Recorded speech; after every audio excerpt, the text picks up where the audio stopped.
Assalamualaikum warahmatullahi wabarakatuh. Kali ini saya akan menjelaskan jawaban dari kuis.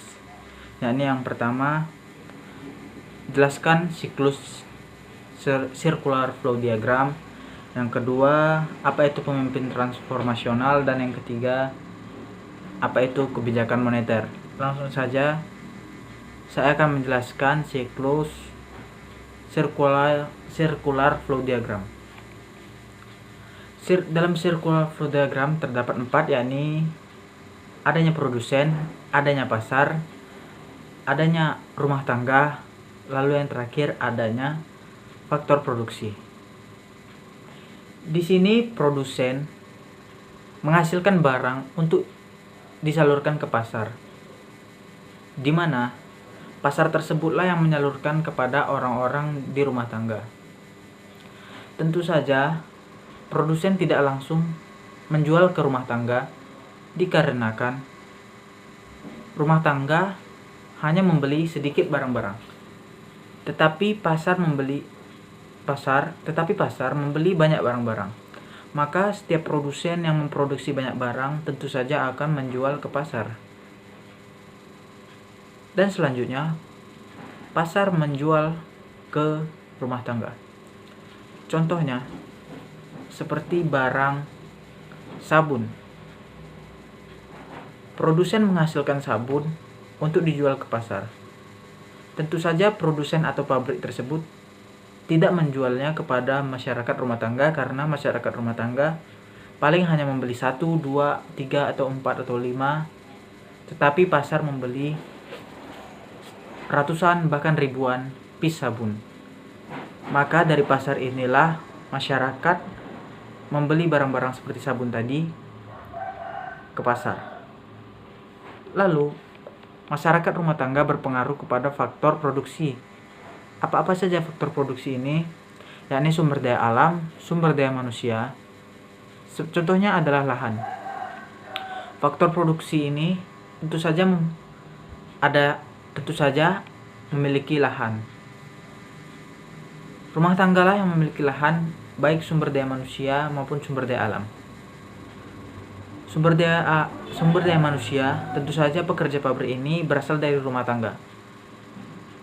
Dan rumah tangga ini sangat berpengaruh bagi faktor produksi. Karena tanpa adanya sumber daya manusia ini, tentu saja pabrik itu tidak berjalan. Lalu faktor produksi berpengaruh kepada produsen. Dengan adanya faktor produksi, maka produsen pun akan selalu menghasilkan barang-barangnya. Begitu pula sebaliknya.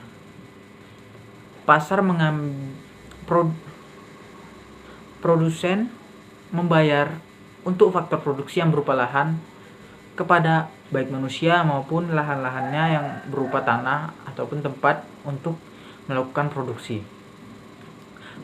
Sebaliknya, pasar pun akan membayar kepada produsen dengan berupa uang untuk dialokasikan kepada faktor produksi itu sendiri tadi. Dan masyarakat rumah tangga yang membeli ke pasar akan memberikan uang pula kepada pasar tersebut.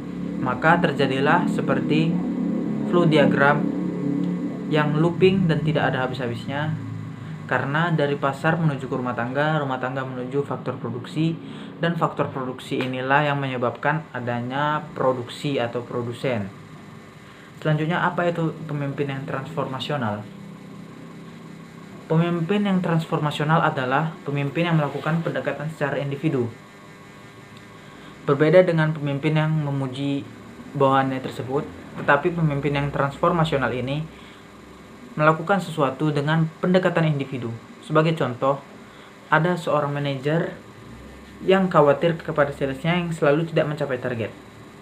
Maka pemimpin yang memiliki sifat transformasional ini akan mendekati orang tersebut dan menanyakan berupa individu, apa-apa saja pengaruh dia kenapa tidak mencapai target. Apakah dia susah ngomong, atau kendaraannya, atau faktor lingkungannya, atau faktor lingkungan tempat dia berjualan. Kenapa bisa tidak selalu mencapai target. Maka pemimpin transformasional ini mungkin sangat disukai oleh bawah-bawahnya karena ia peduli terhadap bawahannya, karena ia melakukan pendekatan secara individu. Yang ketiga, apa itu kebijakan moneter?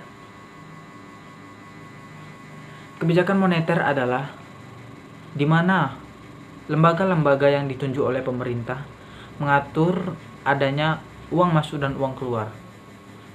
Dapat dibilang mengatur adanya inflasi dan deflasi. Kenapa inflasi dan deflasi ini harus diatur? Apabila terjadi inflasi, maka uang yang beredar di masyarakat sangatlah banyak. Dengan banyaknya uang tersebut, maka harga barang pun akan meningkat dan terus-terusan meningkat. Maka ini sendiri akan merugikan orang-orang apabila harga terus-terusan menaik. Begitu pula deflasi. Deflasi adalah kebalikannya, yakni uang yang beredar sangatlah sedikit.